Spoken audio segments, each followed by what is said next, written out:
अस्सलाम वालेकुम। हाँ जी, तो क्या हाल चाल। आई होप कि आप सब ठीक ठाक होंगे। तो अपनी एक और वीडियो में आपको वेलकम करता हूँ। तो अपनी इस वीडियो का जो टाइटल है वो है जी, who is more powerful between Russia versus NATO military power in 2024। जैसा कि हम सारे जानते हैं कि जो टेंशन और चल रही है इस टाइम नेटो और रशिया को लेके, वो सारी दुनिया को पता है। यूरोप भी इन्वॉल्व है, अमेरिका भी इन्वॉल्व है यूक्रेन वार की वजह से। तो देखते हैं दोनों किस लेवल के पावरफुल हैं।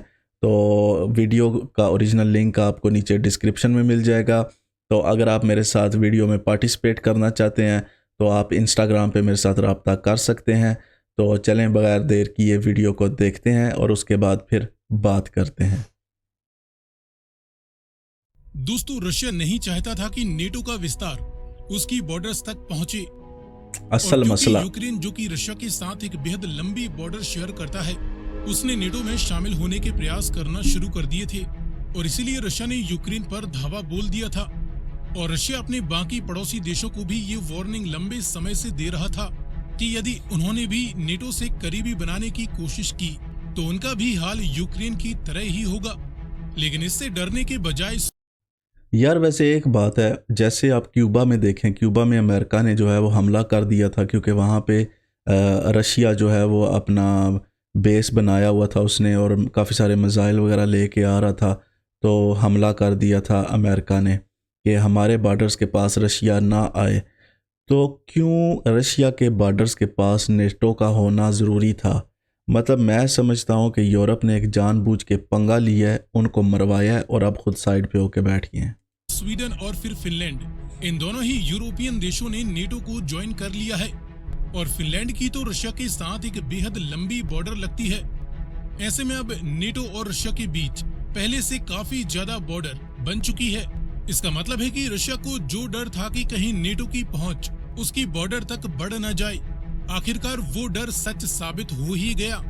और अब इस बात की संभावना और भी ज्यादा बढ़ जाती है कि रशिया और नेटो के बीच आने वाले कुछ सालों में एक बड़ा मिलिट्री कॉन्फ्लिक्ट छिड़ सकता है। और ये इसीलिए बहुत अमेरिका ने डेंजरस अपने होगा सारी बाकी दुनिया नेटो के देशों लिए। को और विशेषकर रशिया के साथ बॉर्डर शेयर करने वाले देशों को अपनी अपनी मिलिट्री को मजबूत करने के संकेत दे दिए हैं। और अब जल्द ही अमेरिका रशिया के करीबी देशों में अपने बेहतरीन हथियार सप्लाई करते हुए नेटो के अंतर्गत मिलिट्री बेसिस का निर्माण इन देशों में कर सकता है। और इन देशों में नेटो का मिलिट्री इंफ्रास्ट्रक्चर मजबूत इसलिए भी किया जाएगा ताकि यदि भविष्य में रशिया के साथ कोई जंग होती है तो ऐसे में रशिया को आगे बढ़ने से पहले ही रोका जा सके।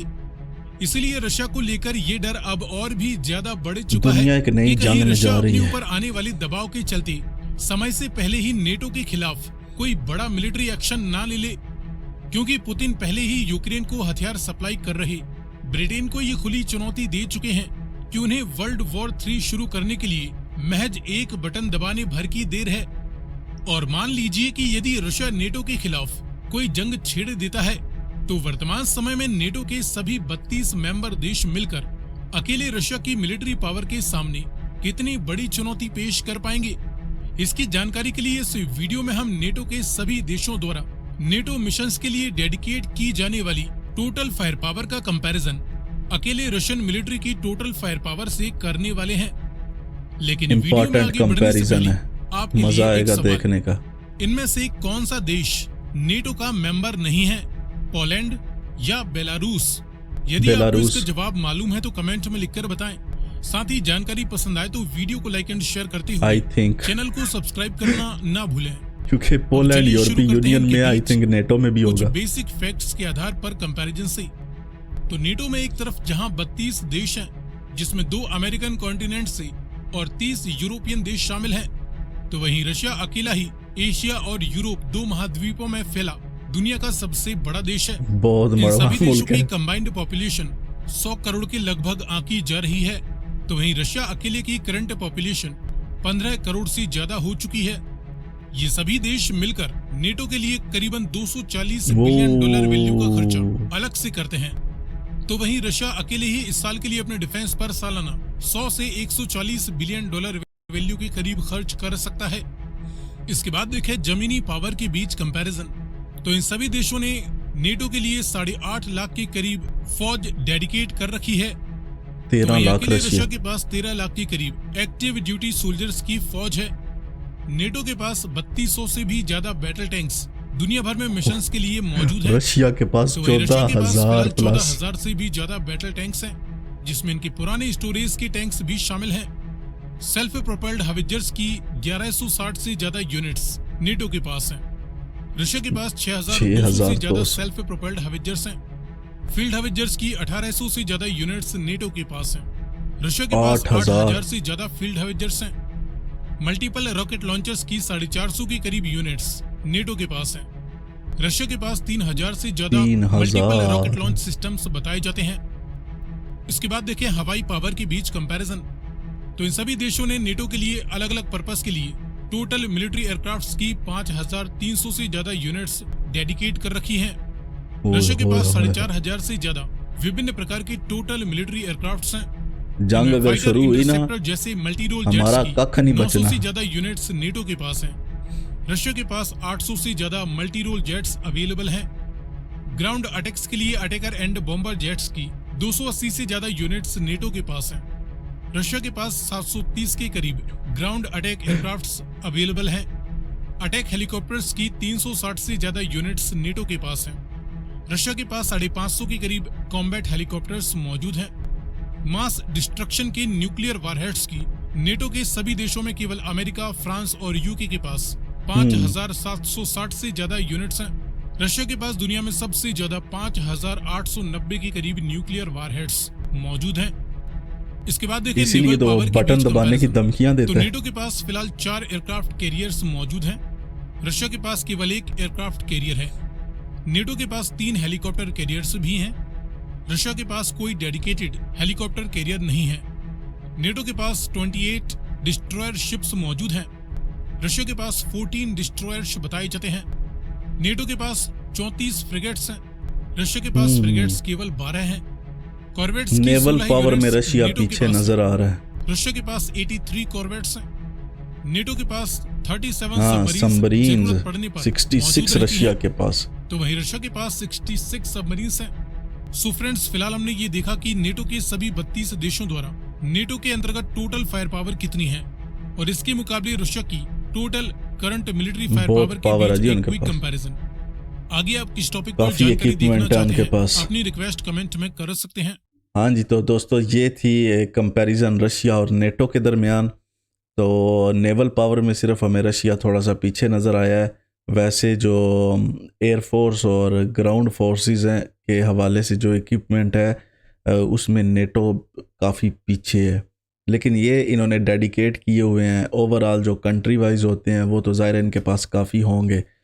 अभी सबसे बड़ा मसला ये है कि जो ख़बर मैंने देखी थी कि फ़्रांस ने भी 2,000 जो अपने कमांडोज़ हैं वो यूक्रेन में भेज दिए हैं।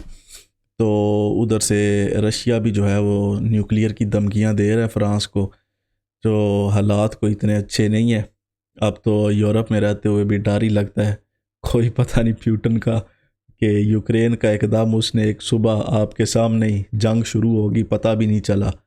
और जिस तरह के अभी हालात हैं, मेरे ख़्याल में यूरोप ने और नेटो ने एक फ़जूल पंगा लिया है, क्योंकि जंग इनका बिज़नेस है और ये बिज़नेस के चक्कर में अभी ये बहुत बुरे फंस चुके हैं। इस साल ये जुलाई में फ़्रांस में जो है ओलंपिक्स हैं।